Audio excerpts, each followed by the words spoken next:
ఇప్పుడే జీ5 app download చేయండి. చూడండి మీ ఫేవరెట్ టీవీ షోస్ ఎప్పుడైనా ఎక్కడైనా. అయినా ఇంట్లో పరిస్థితులు బాలేవని తెలుసు కదా, మీరెందుకు తీసుకొచ్చారు? ఏం అవసరం లేదు, తీసుకెళ్ళిపోండి. అవని ఎంతో ప్రేమగా ఎంతో బాధ్యతగా తీసుకొచ్చిందమ్మా.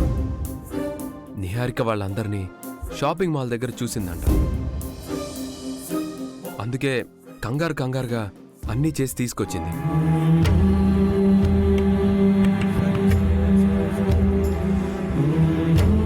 నేను మీ చిన్న కోడల్ని అత్తయ్య. దూరంగా ఉన్నంత మాత్రాన ఇలాంటివి నేను చేయకూడదేంటి? అయినా మీరు మా దగ్గరికి రావడం లేదా? మేం మీ దగ్గరికి రావడం లేదా? ఏం ఆలోచించకుండా భోంచేయండి అత్తయ్య. కాదనకండమ్మా. ప్లీజ్ అత్తయ్య.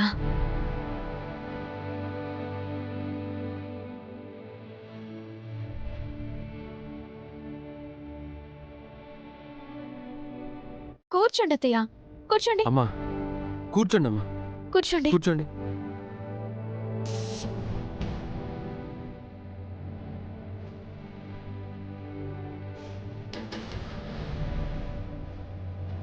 అవని ఆ అమ్మకి అది పెట్టు.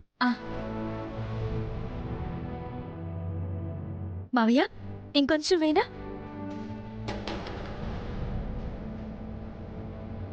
తినండి.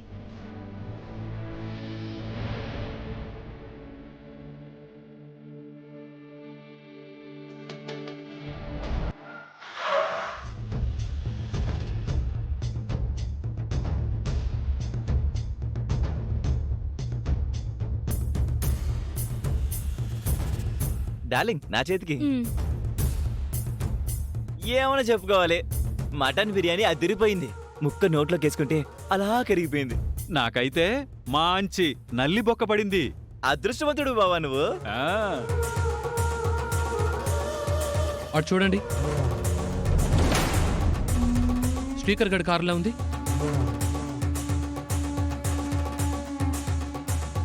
ఇద్దరూ ఏదో వంకతో వచ్చారా ఏంటి? మనం లేని సమయం చూసి ప్లాన్డ్గా వచ్చినట్టున్నారు. దేనికోసం వచ్చారో ఏంటో చూద్దాం పదండి. కూరలు చాలా బాగున్నాయి.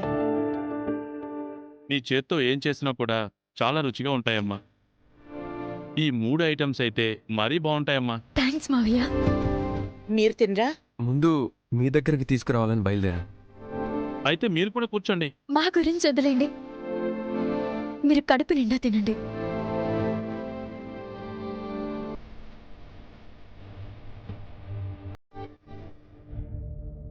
తినండమ్మా.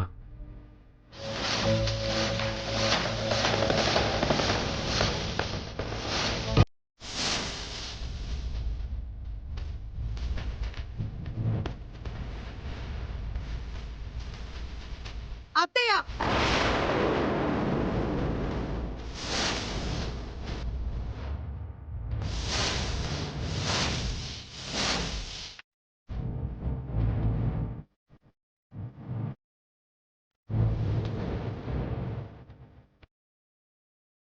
అవని తీసుకొచ్చినట్టుంది. అమ్మమ్మ తాతయ్యలకు దూరం అయిపోకుండా ఈ రకంగా ప్రసన్నం చేసుకుంటున్నారు. వీళ్ళు తెచ్చినవి ఎందుకు తింటున్నారు? మీరు మా కోసం ఏమీ వండిపెట్టి వెళ్ళలేదు కదా. వచ్చాక చేద్దాంలే అనుకున్నాం. ఆకలి వేసినప్పుడు తినాలమ్మా, ఆకలి చచ్చినప్పుడు కాదు. ఎంతసేపు నాన్న? అరగంటలో అయిపోతుంది. మేము రావటం ఆలస్యమైనప్పుడు మీరు మాకు ఫోన్ చేయాల్సింది కదా. మేమేదైనా ఆర్డర్ చేసి ఉండేవాళ్ళం కదా. మేము ఫోన్ చేస్తే ఆన్లైన్లో తెప్పించడం కాదు రాధా. ఫోన్ చేసి అడగాల్సిన అవసరం మీకు లేదా? మేమేదో షాపింగ్లో బిజీ ఉండిపోయాం, మీరు చేస్తే తప్పే ఉంది. అదీగాక అందరం రెస్టారెంట్కి వెళ్ళి తిని వచ్చేసరికి లేట్ అయింది. అంటే మీరు తినేటప్పుడు కూడా గుర్తు రాలేదా? తమ్ముడు, తినే బిజీలో ఉంటాం గానీ అవన్నీ ఆలోచిస్తావా ఏంటి? బాధ్యత ఉంటే అన్నీ ఆలోచిస్తారు.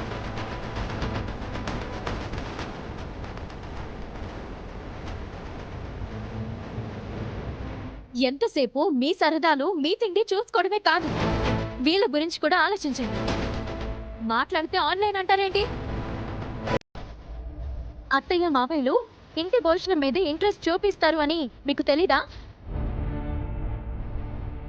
ఇద్దరి ఆరోగ్యాల మీద మీకు ధ్యాస లేదా? మమ్మల్ని ప్రశ్నించే హక్కు నీకు లేదు. అసలు ముందు మీరు బయటకు నడవండి. భోజనం పూర్తయ్యాక వెళ్తాంలే. అత్తయ్య మీరు తినడానికి వీల్లేదు. లేవండి.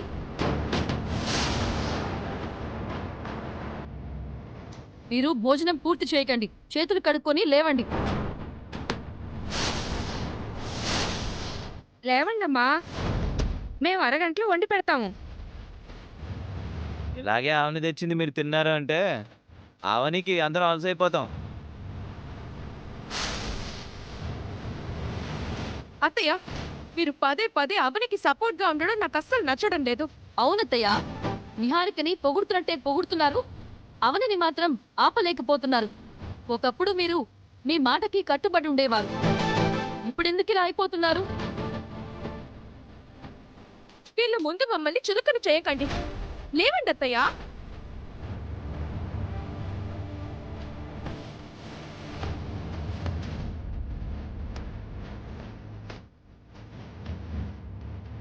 అత్తయ్య దయచేసి మీరు కూర్చోండి అత్తయ్య.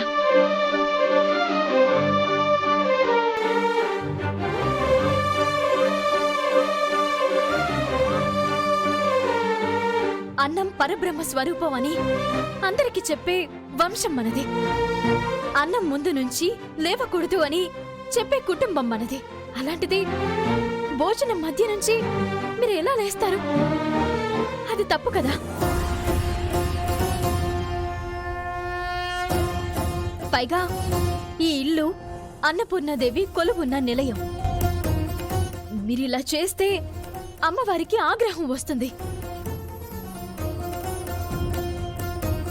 అన్నం వదిలి లేచిన వారి మీదే కాదు, వదిలేయమని చెప్పేవారిని కూడా అమ్మవారు వదిలిపెట్టదు. అవని చెప్పింది నిజమేనమ్మా. అన్నం తినేటప్పుడు ఎవరూ లేపకూడదు, తినేవారు లేవకూడదు. బుద్ధుందా మీకు? అమ్మా నాన్నలకు సమయానికి భోజనం పెట్టాలనే ఆలోచన గాని, అత్తయ్య మావయ్యలకు ఆకలి వేస్తుందనే ఆలోచన మీకు గాని లేకుండా పోయాయా? మాకు బుద్ధులు చెప్పేంత బుద్ధిమంతుడివి కాదులే గాని నువ్వు కొంచెం వాయిస్ తగ్గిస్తే బాగుంటుంది.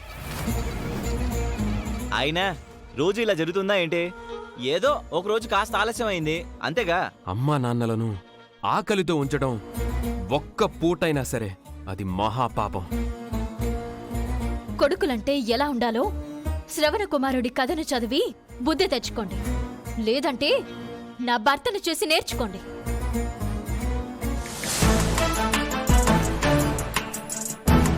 పున్నామ నరకం నుంచి తప్పించేవాడిని కొడుకు అని అంటారు.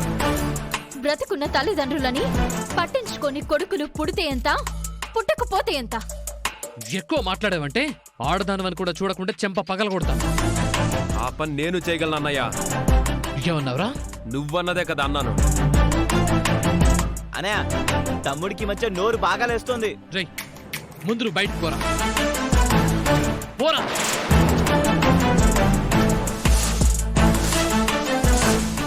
జీ5 యాప్ డౌన్లోడ్ చేసి అన్ని ఎపిసోడ్స్ పూర్తి ఉచితంగా చూడండి.